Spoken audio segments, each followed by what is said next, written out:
44장. 이 44장을 제목을 한번 붙여본다면 마지막 시험이다. 그래서 여기는 은잔 사건 이런 거 붙여본 거예요. 지난번 43장 이야기가 뭐예요? 시므온만 남겨놓고 이제 다 올라갔는데 기근이 계속된 거죠. 그래서 이제 다시 내려오는 스토리였단 말이에요. 그래가지고 베냐민을 결국 데리고 이제 요셉한테 내려오는 그런 사건인데, 요셉이 어떻게 성대하다고 할 수는 없지만 잘 대접을 하죠. 잔치까지 벌여주고 다 잘 대접하고, 또 마지막에 형제들이 즐거워했다. 그래서 뭐가 잘 나가는 것 같아. 그런데 이제 44장이 나오는데, 이게 이제 오늘 공부할 주제. 이제 한번 읽어보자고. 44장 한번 읽어보면, 요셉이 관리하는 사람들이 얘기해가지고, 저들이 또 먹을 거 양식을 구하러 왔으니까 그 식량을 가득 채워줘라. 그리고 각자 자루에 돈들도 다시 집어넣어서 줘라. 이렇게 이제 지시를 내린 거죠. 근데 여기 두 번째 귀절이 재밌어. 제일 어린 막내 동생 자루에 내가 늘 쓰던 은잔도 함께 넣어라. 물론 곡식값도 집어넣어라. 관리는 요셉이 명한 대로 했다. 자, 이게 이제 44장 2절이 요셉의 시험이라고 볼 수가 있는 거예요. 마지막 시험. 뭐야? 은잔을 넣어라. 어디다 넣어줘라? 막내 자루에다 넣어줘라. 근데 이제 요셉의 형제들은 잘 된 거야. 아유, 돈도 넉넉히 주고, 식량도 이제 마차에 다 싣고, 올라만 가면 돼. 베냐민도 이제 데려가게 됐고, 뭐 이제 만사가 잘 풀리는 거지. 그 이제 어느 정도 갔을 때 요셉이 관리인에게 야, 가서 쟤네들 뒤를 쫓아라. 그리고 그들을 따라잡거든. 쓱 그렇게 떠봐라. 우리가 그렇게 대접을 잘해주는데 당신들은 왜 손을 악으로 갚느냐. 그러니까 이제 은자를 딱 넣어놓은 있거든. 이 시험하는 거지, 요셉이. 너희는 어쩌자고 우리 주인이 쓰시는 은잔을 훔쳐갔냐. 우리 주인님께서 마실 때도 쓰시고 점칠 때도 쓰시고 그런 것이다. 그럼 훔쳐가다니 정말 나쁜 놈들이구나 하고 호통을 쳤다. 근데 이제 여기서 어떤 사람들이 5절에 보면 그 은잔을 가지고 요셉이 점을 쳤다. 관리인이 그 얘기한 거야. 이거는 우리 주인이 점칠 때도 쓴잖아. 그래가지고 이 점친다는 걸 가지고 또 요셉이 무슨 점을 치냐. 그건 아무도 모르죠. 이거 어디에 쓰는 정도인지 우리가 알 수가 없는 건데, 아마 관리인이 그렇게 생각했을 거야. 우리, 요셉이가 워낙 영적이니까, 꿈도 잘 맞추고, 흉령, 풍령 다 맞추고 그러니까, 혹시 그런 걸 가지고 점괘를 보시나? 이렇게 관리인의 생각일 수도 있고. 그러니까 이제 관리인이 난리법석을 치니까, 형제들이, 그게 무슨 말이냐.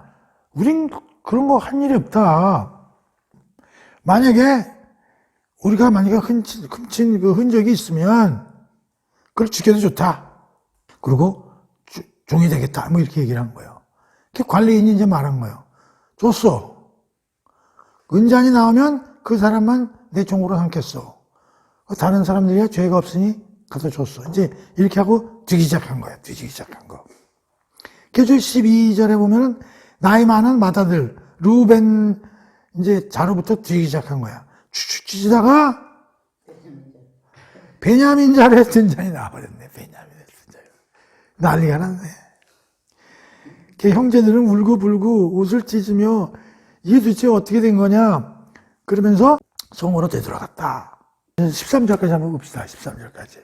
그러니까 이게 요셉의 마지막 시험이지만 사실은 하나님이 요셉을 통해서 마지막 시험을 한 거예요.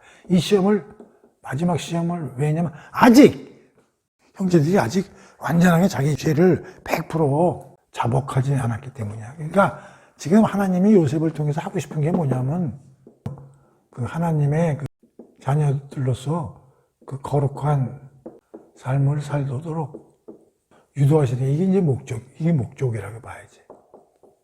요셉을 비롯한 12 형제가 뭐예요, 사실? 이게 지금 이스라엘의 지금 12지파의 이제 조상이 되는 거 아니에요? 이 12형제들이. 그러니까, 물론 그 중에 지금 나쁜 짓을 하는 놈들도 있고, 뭐, 하지만, 이게 이제 하나님이 처음 시작해 보시는 거 아니야? 아브라함을 통해. 이스라엘은 이제 최소한도 완성이 되려고 그러면 이집트에서 430년간 해서 한 200여만 명 정도가 이제 씨가 불어나거든. 지금 이게 12지파 애들 11명 가지고 이제 시작하시는 거 아니야. 하나님이 이제 이거를 이제 하시고자 마지막 지금 시험을 요걸. 근데 좀 방법은 그렇게 좋지는 않은 것 같은데, 어쨌든 이제 요걸 가지고 이제 하는 거지. 어떤 신학자들이 이제 이 스토리를 보면서 그러더라고. 이 형제들이 두 번째 내려올 때 심정이 어떻겠느냐를 한번 잘 살펴보라고 그러는 거야. 약간 두려움은 있었겠죠. 왜냐하면 시므온이 어떻게 되는지도 모르고, 그리고 지난번에 그 돈 문제도 아직 확실하게 해결이 안 됐고 다시 들고 왔으니까. 그 다음에 베냐민도 지금 어떤 대접을 할지도 모르고 등등등등 이제 굉장히 두려움에 내려갔는데 상황은 어떻게 됐어요? 아주 좋게 끝났죠. 대접을 받았잖아요. 네. 즐거워했잖아요. 그러니까 이때 이미 이제 상당히 이제 마음이 이제 안심이 된 거죠. 그러면서 이제 은잔 사건이 벌어지니까 이제 지금 형제들의 지금 반응이 어때요? 형제들이요. 자신 있게 나오잖아요. 뒤져봐라. 그럴 리 없다. 그러면서 무슨 얘기를 해요? 여기 보면은 8절 한번 봐봐요. 지난번 곡식자울에 들어있던 돈까지 다 나리에게 도로 가져오지 않았습니까? 그러니까 자신 있다는 거야. 돈 문제 좀 힘들었는데, 우리 청렴하다. 우리 돈 지난번 것도 갖고 오고 또 새로 살 시간 또 더블로 갖고 왔지 않느냐. 자신만만하다는 거지. 그러면서 얼마나 자신만만했을까? 어떤 사람이 그래. 여기 보면 어떻게 뒤졌어? 12절 보면 나이 많은 마다들부터 뒤졌다고 그러잖아. 그러니까 루벤 뒤지고 안 나왔어. 그거 봐라. 또 유다 베냐민 오기 전까지 근데 형제들이 설마 베냐민이 그런 짓을 하려고 상상을 하겠어요? 그러니까 그때 형제들은 그냥 자신만만한 거지. 뒤져봐라, 이 관리인 새끼야. 근데 이게 막내에서 나와. 이게 완전히, 그 사람들이 이 스토리를 보면서 이 형제들의 얼굴을 자세히 한번 이렇게 쫙 이렇게 생각을 해보라는 거야. 이렇게 생각을 해보니까 자신만만했을 것 같아. 돈도 갖고 왔지. 지금 이제 베냐민 하나 남았는데 10명까지 지금 10대 빵으로 지금 이기고 있는 거 아니에요. 베냐민이야, 저거 애기인데 제가 설마 그런 일을 하겠어? 되게 나와버리. 이제 이렇게 되니까, 한번 그런 거 생각해 봅시다. 14절 봅시다. 그래가지고 요셉의 집으로 다시 백한 거야. 다시 요셉이 있는 대로. 요셉은 아직 집에 있었다. 그들은 요셉 앞에 엎드려 절했다. 요셉이 형제들에게 말했다. 도대체 어쩌자고 이런 일을 한 거요? 나 같은 사람이 얼마나 점을 잘 치는지 알지 못했단 말이에요. 유다가 이제 나서서 말했다. 저희는 주인님께 드릴 말씀이 없습니다. 저희가 무슨 말씀을 드릴 수 있겠습니까?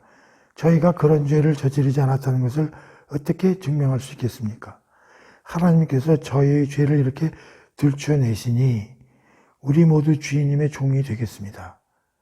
은잔이 나온 막내뿐 아니라 우리 모두가 주인의 종이 되겠습니다. 요셉이 말했다. 아니요, 그럴 필요까지는 없어. 은잔을 가져간 사람만 내 종으로 삼겠소. 다른 사람들은 집으로 돌아가시오. 당신들의 부친에게 걱정을 끼쳐 드리지 마시오. 자, 그러니까 베냐민만 남겨놓고 다 가라 이런 얘기요. 근데 베냐민 안 데려가면 아버지 어떻게 죽어요. 그런데 희한한 기절이 하나 나오는데 16절이에요. 16절. 우리가 그런 죄를 근데 사실 형제들은 저지르지는 않았어요. 사실은. 그렇죠? 정직해요. 그러니까 이런 얘기를 한 거야. 우리가 죄를 저지르지 않았다는 것을 어떻게 증명을 할 수 있겠습니까? 사실 안 저질렀잖아요. 그렇죠? 그런데 그 뒷말이 기가 막혀요. 하나님께서 저희의 죄를 이렇게 들춰내시니 이런 얘기를 한단 말이에요. 이 귀절이 이상하다는 거예요. 이상함을 여러분 느껴요? 전반부에서는 우리가 정직한데 후반부는 어떻게 나와? 하나님이 우리의 죄를 이 앞뒤가 맞아요? 죄를 진 게 없잖아요. 근데 뭔 죄를 들잖아요. 그러니까 이게 26절이요. 기묘한 기절이라고, 기묘한. 자, 여기서 정직은 뭐예요? 안 썼어요. 은잔에 대해서는 정직 오케이예요. 근데 이건 뭐예요? 과거의 죄죠. 그럼 유다가 이 얘기는 뭐 할 필요가 없잖아요. 이것만 하면 되잖아요. 그래서 이게 기한 기절이라는 거예요. 그러면서 신학자들이 이제 이걸 연구하면서 우리 모두는 정직한가? 죄인인가? 를 묻는 기절이라. 이게 엄청난 기절인데요. 그러면서 또 하나 주제가 달려. 과연 베냐민은 정직한가? 죄인인가? 사람들 다, 베냐민이야, 정직하지. 이 질문이 어떻게 되셨을 거예요? 베냐민이 정직해요? 죄인이에요? 고민하다가 이제 성경이 많은 사람은, 베냐민도 죄인이지. 이렇게 나온다니까? 그러니까 그건 이제 성경을 공부해. 사람이 이제 다른 사람들이 물어보면, 베냐민 보고 죄인이라고 얘기하면 인간도 아니지. 이 질문이 기가 막힌 질문인 거야. 그러니까, 유다가, 우리는 깨끗한데 이걸 어떻게 증명, 그러다가, 순간적으로, 그래. 은자는 우리가 깨끗하다지만, 진짜 우리가 죄진 게 없는가? 26절에서 유다의 대답이, 이게, 여기서 드디어 형제들이 거듭난다는 거예요, 형제. 그러니까 이 마지막 시험은 지금 이거 나오기를 하나님이 하기 위해서 그렇게 독하게, 처음에 기근도 만들겠다가 무슨, 너 정탐꾼이지? 그거 됐다가, 감옥에도 가뒀다가 기근을 계속하게 했다가 또 베냐민 안 데려오면 작살내겠다고 또 겁도 줬다가 은잔 사건까지 일으키면서 결국 그래서 이 은잔 사건이 마지막. 그러면서 우리는 과연 정직한가 죄인인가? 베냐민은 과연 정직한가 죄인인가? 그렇다면 우리가 정직하다면 예수는 왜 죽었는가? 다시 말하면 그래서 취한 오늘의 하이라이트입니다. 이게 16절이에요. 인간은 둘 중 하나를 선택해야 한다. 모든이 붙어야 되겠지. 1. 나의 정직, 나의 선한 행위, 나의 자랑, 나의 무슨 근면. 이거를 고수할 거냐. 두 번째는 예수님의 의로운 행동을 나는 죄인이라 예수님의 의를 내가 가져와야 하는가. 선택해라. 이 사람은 예수가 필요 없죠. 내가 의로운데 예수님의 의로운 걸 내가 가져올 필요가 없는 거지. 이 사람은 왜 이게 필요해? 내 죄를 예수님한테 주고 예수님의 의로운 행위를 내가 가져오는 대신적 교환이 필요한 거지. 왜? 구원을 얻으려면 2번은. 그러니까 1번, 2번 중에 어떻게 돼? 골라라. 모든 인간은 1번과 2번 중에 선택을 해야 된다. 이런 얘기죠. 1번으로 선택한 사람은 1번으로 가는 거야. 예수님 필요 없다.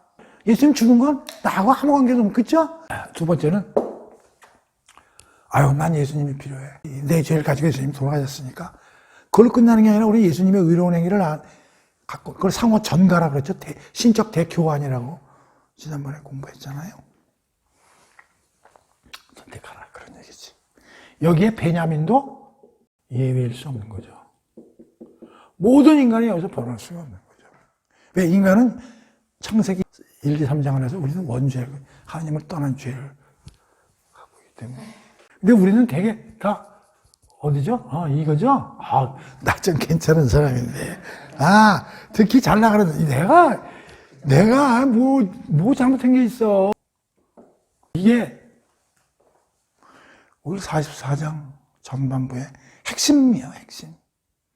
어떻게 보면 이게 기독교의 핵심이잖아요. 44장의 핵심이라기보다도 우리가 지금 성경을 공부하는 이유가 바로 이것 때문에 하는 거죠. 저 손색해라. 신학책 같은 거 보면 어떤 목사가 전도를 하는데 어느 지역 같은 전도하는데 그 지역에 아주 명망 높은 이제 그 신도가 있어갖고 대화를 하는데 자기는 뭐 11조도 잘 내고 뭐 또 다른 사람들 칭송고 막 자기 입으로 막 그렇게 하고 그러더래요. 그래서 이제 제가 최종적으로 자매님은 그러면 세상에 크게 뭐 예수님 죽은 거 그 이런 걸 뭐 전혀 그 뭐 가져오실 생각이 없으십니까? 그랬더니 가만 고민을 하더래. 그러면서 가만히 그랬더니 한참 한 30분 생각하더니 그때부터 이제 울기 시작하더라고 이제 그러는데 이게 유명한 귀절이 하나 있죠. 이런 거와 관련해서요.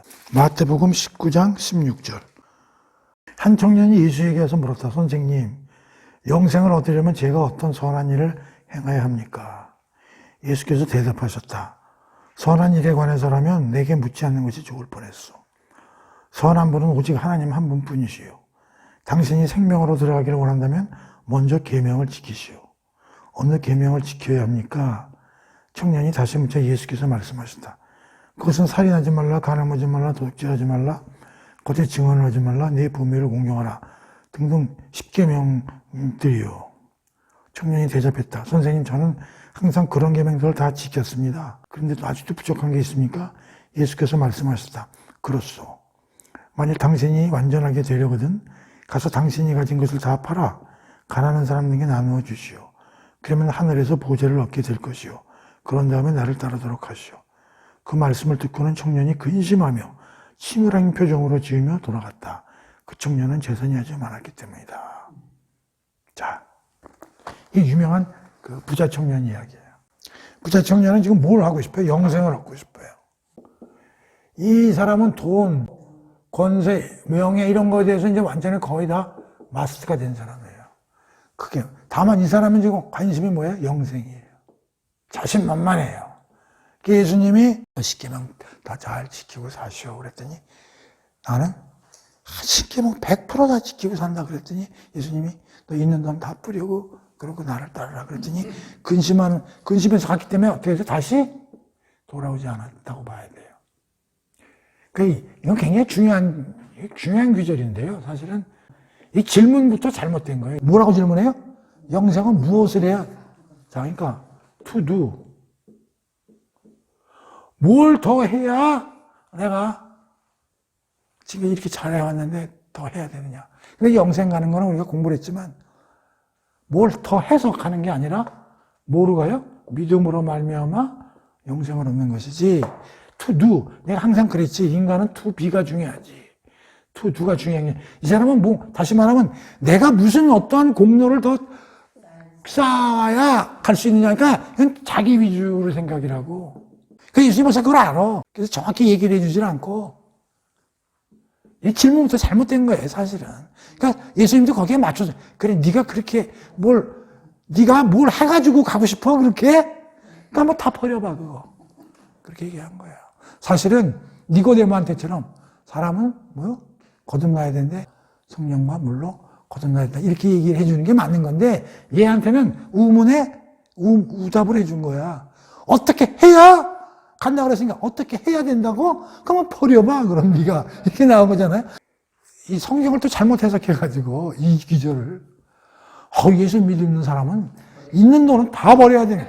이게요. 그러니까 이게 해석을 잘해야 되는데요. 그러니까 이런 걸 읽고서 이상한 거야. 아니 기독교는 이상한 종교다 이렇게 생각하는 거거든요. 영생은 뭘 해석하는 게 아니라니까. 영생은 어떻게 해야 할까요? 뭐 이렇게 물었으면 예수님이 이렇게 대답하는데 뭘 해야 또 영생을 그러니까 그래? 그럼 이거 한번 해봐. 이런 사람 많아요. 우리 부자 청년 같은 경우 자신만만하게 사는 사람 많아요. 전 세계에 그렇죠? 베냐민도 예의가 없다. 이 16절이 드디어 유다가 그렇게 내가 이거는 잘못 안 했지만 은자는 가만히 생각해보니까 더 큰 죄를 졌거든. 유명한 기절이 또 하나 있죠? 다윗이 뭐라 그래요? 나는 어머니 태중에서부터 죄를 진 자라고 고백한 게 있거든요. 시편 51편 5절. 네. 이거 원래 하이라이트. 이걸 항상 나한테 질문을 던져야 돼. 이 사건으로 인해서 이제 변화가 일어나는데요. 그게 이제 두 가지 변화인데요. 재미있는 게 하나 있어요. 분명히 관리인이 뭐라 그랬냐면, 훔친 눈만 종으로 삼고, 그런데 여기서 발각되고 나서 어떤 일이 벌어졌어요? 다시 요셉이 사는 대로 뺏겼잖아요. 베냐민 그 자료에서 은연이 발견됐을 때 어떤 생각들을 할 수 있었을까? 1. 야, 옛날 같은 형제들이 베냐민만 버리고 우리 다 올라가자. 그럼 가면 어떻게 돼? 아버지가 졸도하겠지? 그럼 아버지한테 이제 또 변명할 거리를 이제 또 개발해야 되겠잖아. 그럼 뭐 집단으로 가서 우리가 무슨 아니라고 뭐 해본, 뭐 여러 가지 대안을 내놔야 되는데, 이런 논의 없이 직방 10명 모두 뺏겠죠?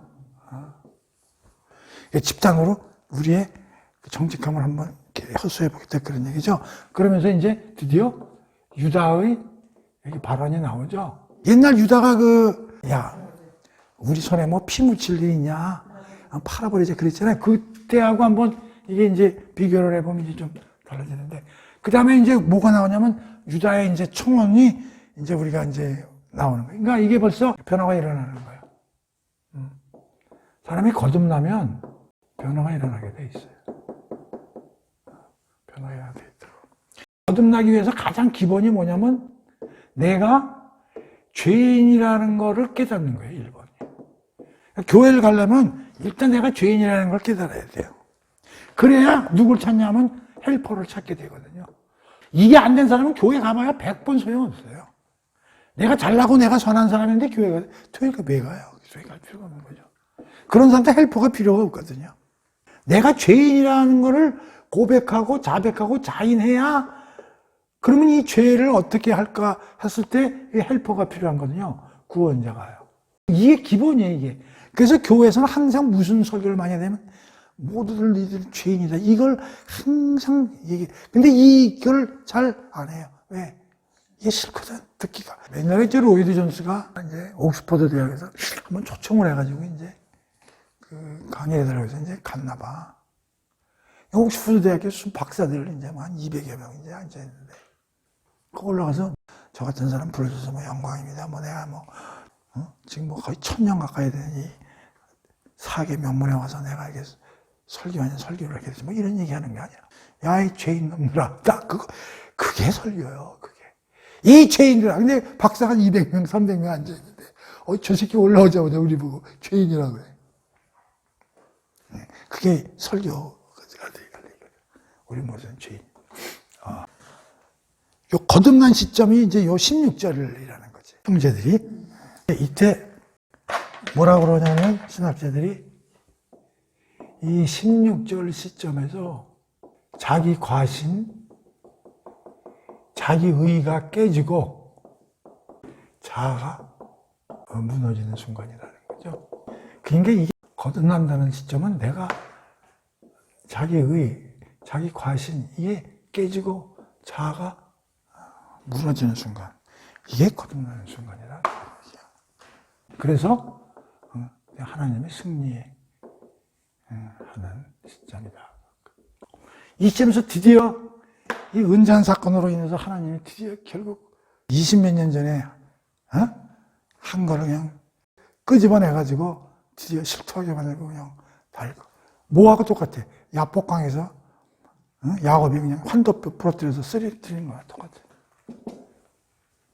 하나님은 항상 우리를 부러뜨린다니까. 부러져야 돼. 그 시점이 언제고 그게 어떤 사건이든 사람마다 다 틀려요. 나도 이제 내 경험을 하면 내가 이제 처음 세례받는 날 무지하게 고민을 한 거지. 다리를 꺾느냐, 머리를 쳐드느냐. 이 싸움이에요, 이거 싸움.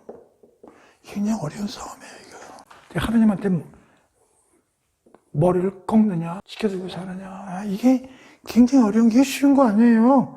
뭐 교회 대충 다니는 사람들도 많지만 나 같은 경우는 고민 많이 한 사람이에요. 결국 이어령 씨도 영성에서 지성이라는 책을 쓰면서 결국 자기도 이거 민속에서 굉장히 투쟁만. 아니, 이어령이 같은 사람은 대한민국에 그야말로 뭐 자기 사람이 잘났든 못났든 대한민국의 지성이 된 사람인데 그 사람들 결국 하나님한테 뭐를 꺾어야 되냐, 그 사람 고민을 안 했겠어요? 물론 뭐 자기 딸이 무슨 뭐 아버지 뭐 교회 가자고 되게 뭐 얘기를 했더라도 그 사람이 꺾겠냐고. 국무에서 장관들한테 대한민국 역사를 강의했던 사람인데 문화부 장관 시절에 그나마 그래도 그만큼 자기 깐에는 자기가 지성인이라고 자부하는 사람 중에 하나인데 그 사람이 하영주한테 무릎을 꿇을 때는 물론 하영주를 보고 무릎을 꿇는 건 아니지 하나님 보고 무릎을 꿇는 거지만 그러나 그게 쉬운 게 아니라고 이게 그렇게 쉬운 게 아니에요. 이게 엄청난 거예요. 이걸 고민을 안 해본 사람은 진짜 크리스찬이 아니야. 워낙 기본적으로 죄를 많이 짓는 건 그냥 꺾지 쉽게. 어차피 죄인이면 자기가 스스로. 근데 그렇지 않은 사람 많거든요. 공부 열심히 하고 돈 많아서 다른 사람들이 많이 하고 이런 사람들 많아요. 그런 사람들이 어떻게 고개를 꺾습니까? 하나님이 있는지 없는지도 모르지. 초자연이 있는지 없는지 생각도 안 해봤지. 근데 거기다 고개를 꺾는다? 고개 못 꺾습니다. 이게 굉장히 어려운 겁니다. 이걸 꺾으려면요, 무슨 돈, 세력 이런 게 아니고요. 도대체 우리가 인생을 살면서 내 힘으로 안 되는 게 있다는 걸 겪어본 사람만이 이걸 고민을 합니다. 사람이 생과 사를 경험해보지 않은 사람은 꺾기 어려워요. 죽고 사는 게 한순간입니다. 이게 운명이라고요? 이게 로또입니까? 예를 들어서 버스 탔는데 여기서 10명 탔는데 5명은 죽고 5명은 살았어. 그럼 로또네. 이게 재수입니까? 재수 아니에요. 이런 걸 경험을 해야 깊이 있게 삶에 대해 생각을 한다고. 그래서 우리 민경애들 이걸 잘 생각하라는 거예요. 나는. 그래서 내가 성경을 그렇게 유튜브를 하는 거예요. 나 쟤 때문에 유튜브 하는 게 사실 다른 사람 때문에 하는 게 아니라 인생은 결코 로또가 아니다. 이걸 인간이 판단해서 로또를 한다고? 이게 무슨 주택복권이야? 아니야. 그러면 하나님이 살렸으면 살린 이유가 있다고. 그 이유를 찾아야 돼. 그래서 그 이유를 찾아서 거기에 걸맞게 살아야지. 그래야 제대로 사는 거지. 이걸 미리 겪은 사람은 좋은 거고, 이걸 늦게 알 사람들은 이게 불행한 거야. 불행한 거. 그래서 중요하다. 그저 서울대학교 가고 돈 좀 조금 주식해서 돈 벌고 좀 잘 나간다고 깝죽대. 그런 것들이 인생을 압니까? 내가 항상 얘기하는 게 그거야. 이렇게 들판에 가다가 여기 웅덩이가 하나 있는데 여기 개구리가 빠졌어. 근데 이게 높아가지고 못 나와. 그러니까 이제 가다 보니까 누가 개굴 때 그래가지고 손을 넣어가지고 끄집어내려고. 불쌍하잖아. 살려. 그 손을 가지고 개구리는 또 도망다녀. 거기 잡히면 죽느냐고. 거기 제표야. 살잖아. 근데 여기서 또 피해. 이게 우리야, 우리. 여기 손이 누구? 이게 하나님 손이고, 이게 하나님 좀 도망다닌다니까? 제표야, 이게 산다니까. 참나. 여기서 개구리가 이 손을 피하는 걸 뭐라 그래? 죽으려고 환장했는 게. 그렇잖아. 그렇게밖에 얘기할 게 없잖아. 이 세상에 죽으려고 환장하는 천지라고. 예수님 손 안 잡히려고 그러잖아요. 하나님 손에서 벗어나는 게 한둘이야. 잡히면 살고, 안 잡히면 돼진다. 근데 그 거꾸로야. 잡히면 죽고, 안 잡히면 어디서 살아? 평생 여기서 살다 죽는 거야. 재미난 거 볼까요? 요한복음 한번 봅시다. 네, 요한복음 1장에 보면은 9절에 참빛이 있었으니, 이 참빛은 예수야. 참빛이 있었으니 그 빛이 세상에 와서 세상 모든 이들에게 빛을 비추고 있었다. 예수님이 와서 모든 빛을 비췄다는 거야. 내 손을 잡으면 산다고, 예를 들면. 그랬더니 어떻게 돼? 10절. 참빛이신 그분은 세상에 있었고 세상은 그분을 통해 지음받았지만 세상은 그분을 알아보지 못했다. 그 얘기요. 11절. 그분께서 몸소 자기 땅에 오셨으나 그분의 백성들은 그분을 받아들이지 않았다. 이거야. 그러니까 예수님이 살리려고 온 거야, 이 구덩이에. 근데 사람들은 모른다는 거예요. 너 왜 구덩이에 왔냐? 이런 거죠. 44장 16절에 이렇게 동그라미 쳐놔봐요. 우리가 그런 죄를 저지르지 않았다는 것을 어떻게 증명할 수 있습니까? 근데 우리는 저희 죄를 어떻게, 이게 뭐냐면 우리가 정직과 죄인이 두 단어가 한 문장에 나온 거예요. 우리는 죄인인가? 정직한 사람인가? 죄인인가? 계속 묻고 살아야 되니까. 자, 18절 봅시다. 유다가 요셉에게 나가서 애원했다. 자, 이제 여기서부터 뭐가 나오냐면, 이게 그 유명한 유다의 탄원입니다. 누구에 대한? 베냐민에 대한. 이것이 성경에 나오는 3대 탄원의 하나다. 3대 탄원은 그래서 이제 알아볼 거지만 첫 번째는 뭐가 있냐? 유다 탄원이 있고요. 두 번째는 모세의 탄원이 이제 있고요. 세 번째는 바울의 탄원이 나오는데, 베냐민을 향한 눈물겨운 탄원을 이제 유다가 합니다. 총리 각각 부탁입니다. 제가 가깝게 조용히 말씀드릴 말씀이 있습니다. 제발 노하지 마시고, 우선 제일 먼저 탄원이 뭐야? 내 말 좀 들어봐 달라. 그러니 이제 보통, 지금 왜 그렇지만, 우리가 수사 같은 거 할 때, 특히 청문회 같은 거 할 때 국회의원들이 자기 얘기만 하지 앉혀놓은 사람 얘기 잘 안 들으려고 그러잖아요. 그러니까, 그래서 내 말 좀 잘 들어달라. 시간이 걸리더라도 좀 내 말을 잘 들어달라. 그거죠.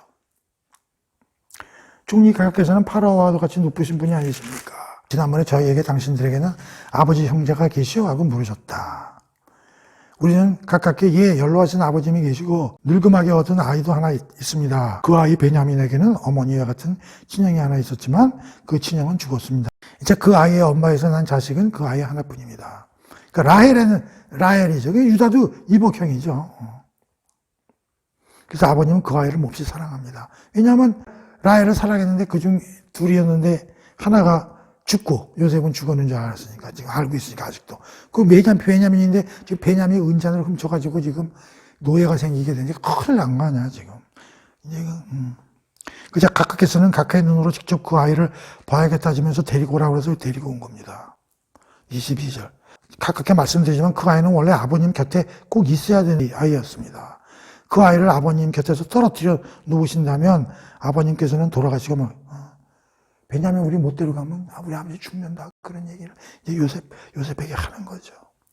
그래서 총리 각각께서는 그 아이를 이리로 데려오지 않는다면 다시는 내 얼굴을 보지 못할 것이라고 우리를 강압했다. 이런 얘기예요. 아버지는 베냐민하고 잠자리도 같이 해야 되는데 걔를 데리고 오라고 해서 지금 얼마나 힘들었는데 걔를 지금 데리고 가지도 못하게 되면 큰일 난다. 이런 얘기지. 우리는 다시 아버님 계신 곳으로 돌아갔습니다. 그리고 총리 각각께서 하신 말씀을 전부 아버지께 그렇지. 이건 첫 번째 돌아갔을 때 얘기지. 얼마 아버지께서 저희에게 이집트에 다시 가서 식량을 좀 사오라고 그러셨습니다. 우리는 말했습니다. 아버지, 우리는 식량 사러 못 가요. 막내를 주셔야만 갈 수 있어요.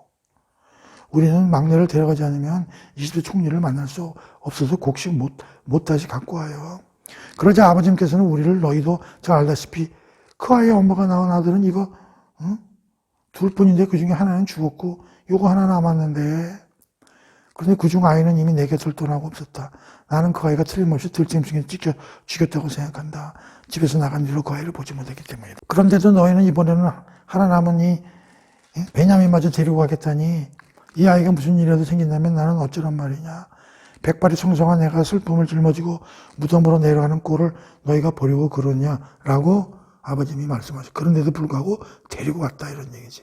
그러니 총리 각각 우리가 아버님이 계신 고향으로 돌아갈 때 그 아이 베냐민을 데리고 가지 않는다면 어떻게 되겠습니까?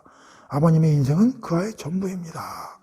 그러므로 그 아이가 없다는 것을 아시게 되면 아버님은 충격을 받아 당장이라도 죽고 말 것이다. 그렇게 되면 우리는 결국 백발이 생성한 아버님에게 큰 슬픔을 안겨드려 그분을 무덤으로 내려 보낸 꼴이 불효자가 되는 거지. 아버지를 죽게 만들게 된다는 거지. 그러니 아버님께 제가 베냐민을 책임지고 다시 데려오겠다고 그랬다. 만일 그렇게 하지 못한다면 제가 그 벌을 죽을 때까지 살게 받겠습니다 하고 분명히 말씀드렸다. 총리 각하님 제발 부탁입니다. 제가 막내 동생을 대신하여 종이 되겠습니다. 그러니 제발 이 아이만은 아버지 곁으로 꼭 돌아가게 해주십시오.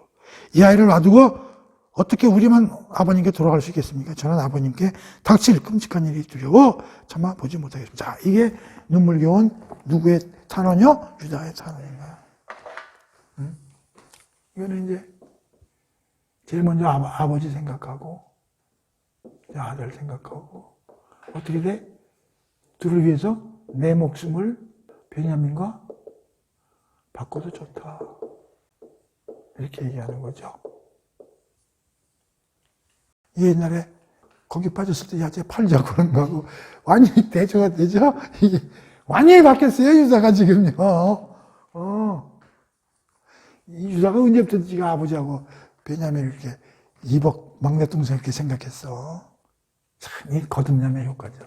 모세는 또 어떤 그걸 한번 했냐면은 모세가 출애굽기 한번 봐봐요. 출애굽기 32장인데요. 이걸 이제 다 읽어보진 않고요. 내가 말로 설명하면 이런 거예요. 이게 뭐냐면 모세가 이제 그 산으로 올라간 거야. 시내산으로 하나님으로부터 이제 10계명 받으려고 올라가는데 안 내려오는 거야. 그 밑에 있던 애들이 야 모세 저거 아무도 못 올라오게 했거든. 그거 먹을 것도 없고 아무것도 없는데 그 내려와서 안 내려오니까 모세가 죽었는지 야 이거 큰일 났다. 그러면서 이집트에서 노예로 나올 때 이제 금 같은 걸 이제 주위에서 줘가지고 이제 갖고 나온 거서 다 갖고 나가지고 그걸로 녹여서 금송아지를 만든다고. 금송아지를 놓고 이제 그걸 숭배하는 거야. 그걸 하나님이라고 생각하고. 그러니까 모세가 딱 내려오니까 난리가 난 거야. 금송아지 만들어 놓고 뭐 광란의 춤을 추고 난리가 나니까 그냥 그때 이제 하나님이 뭐라 그러냐면 여기서 하나님이 뭐라 그러냐면 10절. 이 백성이 그렇도록 고집만 부리고 내 말을 듣지 않으니 나도 이제부터는 내 마음대로 하겠다. 내가 이 백성에게 엄청난 진노를 쏟아부어 이 땅에서 그들을 모조리 쓸어버리겠다. 그러나 너만 살려두어 너의 후손. 이게 뭐냐면 하나님이 모세 너만 빼고 사그리 죽이겠다는 거야. 이스라엘 애들을. 그런데 그 32절이 뭐냐면 저들의 죄를 용서해 주소서. 만일 주께서 저들을 용서해 주실 수 없다면 주께서 기록하신 이 책 속에서 생명책인 게 주께서 차라리 제 이름을 지어주소서. 이게 이제 생명책이라는 거거든. 여기 이름이 올라야 천국 가는 건데 요한계시록에 거기서 내 이름을 빼달라는 거야. 그게 뭐냐? 하나님이 나를 살려주고 쟤를 죽여가지고 하나님이 죽일 게 뭐 있어요. 차라리 나 하나 죽이고 쟤를 살려주세요. 그 얘기요. 나 생명책에서 이름을 빼주고 그 대신 저들은 한번 눈 감아주세요. 참 그게 뭐야?